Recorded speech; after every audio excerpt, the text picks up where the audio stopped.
আসসালামু আলাইকুম। দেশে মানুষের মুখে মুখে আলোচনার জন্য নানান ইস্যু থাকলেও একটি কমন ইস্যু মানুষের মুখে মুখে আলোচনা সমালোচনার কেন্দ্রবিন্দুতে সারা মাস ধরে। তিনি হচ্ছেন প্রধান উপদেষ্টার প্রেস সচিব মিস্টার শফিকুল আলম।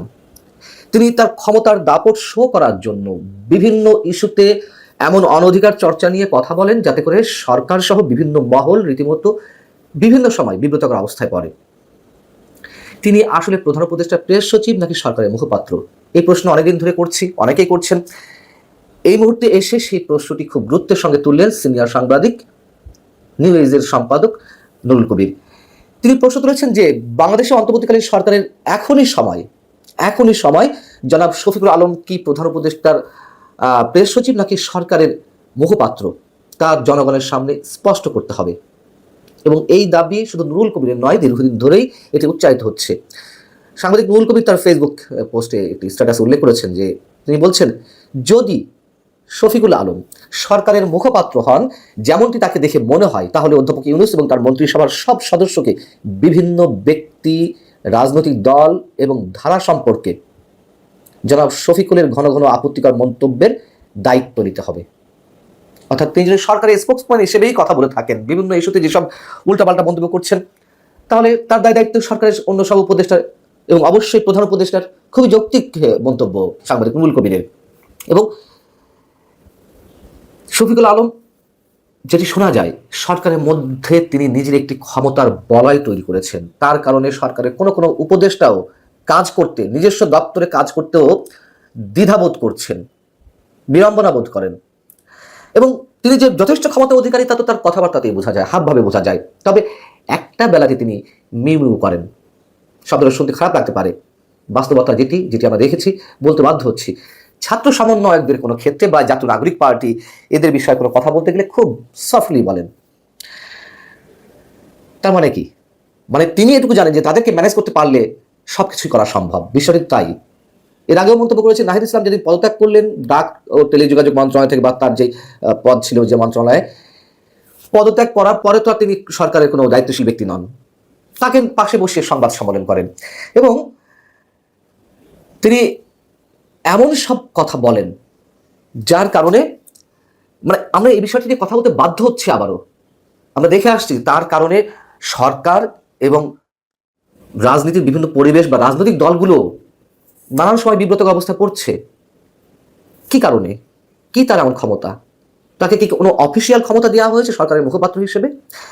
প্রধান উপদেষ্টা প্রেস সচিব হলে তো আমরা এতদিন যা দেখে এসেছি যে প্রধান উপদেষ্টার যে বক্তব্যগুলো সেগুলো তিনি সাধারণ মানুষের কাছে কনভে করবেন সাংবাদিকদের মাধ্যমে। এবং আবার বলি, এর আগে এ দেশের আর কোনো রাষ্ট্রপতি বা প্রধানমন্ত্রী কিংবা প্রধান উপদেষ্টার কোনো প্রেস সচিবকে এমনটা দেখা যায়নি। তিনি কোথায় না আছেন, সব বিষয়ে তিনি কথা বলেন। বন, পরিবেশ, জলবায়ু বিষয়ক মন্ত্রণালয়ে যখন ব্রিফিং হবে তখনই তিনি সেখানে, যখন বিডার চেয়ারম্যান ব্রিফ করবেন সেখানেও তিনি তার পাশের চেয়ারে, যখন বাংলাদেশ ব্যাংকের গভর্নর ব্রিফ করবেন তখনও তার পাশের চেয়ারে। মানে অদ্ভুত একটি বিষয়। যখন করিডোর নিয়ে কথা হবে তখন তিনি ব্রিফ করবেন, যখন বন্দর নিয়ে কথা হবে তিনি সরকারের উদ্দেশ্য, লক্ষ্য এগুলো নিয়ে কথা বলবেন। কি কারণে তাকে এই কথাগুলো বলতে হয়? এবং বলছিলাম যে সরকারকে মাঝে মধ্যে বিপদের মধ্যে পড়তে হয়, বিব্রতকর অবস্থায় পড়তে হয়। এর আগে আমরা দেখেছি বিমস্টেক সম্মেলনে ভারত এবং আমাদের সরকার, দুই সরকার প্রধানের মধ্যে যে বৈঠক অনুষ্ঠিত হলো নরেন্দ্র মোদী এবং ডক্টর মোহাম্মদ ইউনূসের মধ্যে, সে বিষয়ে তিনি আগ বাড়িয়ে তার ফেসবুক স্ট্যাটাসে লিখলেন, মন্তব্য করলেন। তিনি দেশে এসে সাংবাদিকদের সামনে ব্রিফ করলেন নরেন্দ্র মোদী কতটা গুরুত্ব দিয়েছেন, নরেন্দ্র মোদী শেখ হাসিনা ইস্যুতে কি করতে চান তিনি দেখিয়ে দেবেন। তার পরবর্তীতে সরকারকে বিপদের মুখে পড়তে হলো। ভারত তো লাফিয়ে পড়লো তার এই মন্তব্যের পরে। একই অবস্থা আমরা দেখলাম প্রধান উপদেষ্টার কাতার সফরের ক্ষেত্রেও। সেটাতে কোনো রাষ্ট্রীয় সফর ছিল না, অথচ তিনি আগ বাড়িয়ে এটিকে রাষ্ট্রীয় সফর প্রমাণের জন্য কত কি বলার চেষ্টা করলেন। কাতার সফরে গিয়েও প্রধান উপদেষ্টার সঙ্গে একইভাবে সাংবাদিকদের সামনে নানান ইস্যুর কথা বলছিলেন। আবার তিনি দেশে এসেও কত ধরনের কথা বললেন, ফেসবুকে স্ট্যাটাস দিলেন যে প্রধান উপদেষ্টাকে লাল গালিচা সংবর্ধনা দেওয়া হয়েছে। কোন ধরনের সংবর্ধনা দেওয়া হয়েছে সেগুলো আমরা তো জানি, এই বিষয় নিয়ে কথা বলেছি, আর নতুন করে কিছু বলার নেই। তিনি এমনভাবে সারা মাস সারা বছর ধরে কথা বলে যাচ্ছেন যেন রাজনৈতিক দলের মাধ্যমে গঠিত একটি নির্বাচিত সরকারের তিনি মুখপাত্র, নিজেকে ওবায়দুল কাদের মনে করেন। আমরা অন্তত গত 15.5 বছর আওয়ামী লীগের মুখপাত্র হিসেবে বা সরকারের মুখপাত্র হিসেবে ওবায়দুল কাদেরকে তো দেখেছি সব বিষয়ে কথা বলতে। তিনি নিজেকে ওবায়দুল কাদের মনে করেন। ওবায়দুল কাদেরকে তো তাও কেউ না কেউ দায়িত্ব দিয়েছিলেন সব বিষয়ে কথা বলার জন্য, সরকারের মুখপাত্র হিসেবে রোল প্লে করার জন্য শেখ হাসিনা দিয়েছিলেন। শফিকুল আলমকে এই ধরনের রোল প্লে করার জন্য দায়িত্বটা কে দিয়েছে? তিনি একটা অনির্বাচিত সরকারের প্রধান উপদেষ্টা প্রেস সচিব হয়ে যেভাবে রাজনৈতিক দলগুলোকে আক্রমণাত্মক সুরে কথা বলছেন, এটি কোনোভাবেই মেনে নেওয়া যায় না।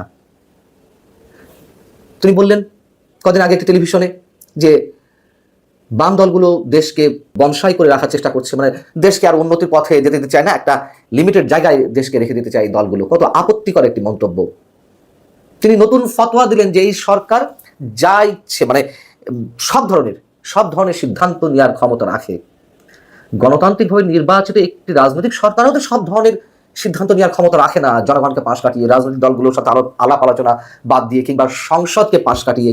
এখন তো না, সংসদ নেই, রাজনৈতিক দলগুলো তো আছে, সাধারণ মানুষ তো আছেন, মানে যেমন ইচ্ছে তেমন সিদ্ধান্ত নেবেন। এই যে কথাবার্তাগুলো তিনি বলছেন, সরকারকে রীতিমতো একেবারে তুমুল বিতর্কের মধ্যে তিনি মুহুর্মুহু ফেলছেন। অতএব সাংবাদিক নুরুল কবির শফিকুল আলম সম্পর্কে যে মন্তব্যটি করেছেন, যে প্রধান উপদেষ্টাকে অবশ্যই ক্লিয়ার করতে হবে, সরকারকে ক্লিয়ার করতে হবে যে তিনি কোন দায়িত্ব পালন করছেন। রাজনৈতিক দলগুলো এখন বলা শুরু করেছে শফিকুল আলমের নানান ধরনের অযাচিত মন্তব্যে তারা ক্ষুব্ধ। অতএব যা ইচ্ছে তাই করে যাবে আর সরকারও চুপ করে থাকবে, এমনটি হতে পারে না। ভালো থাকুন সবাই, আল্লাহ হাফেজ।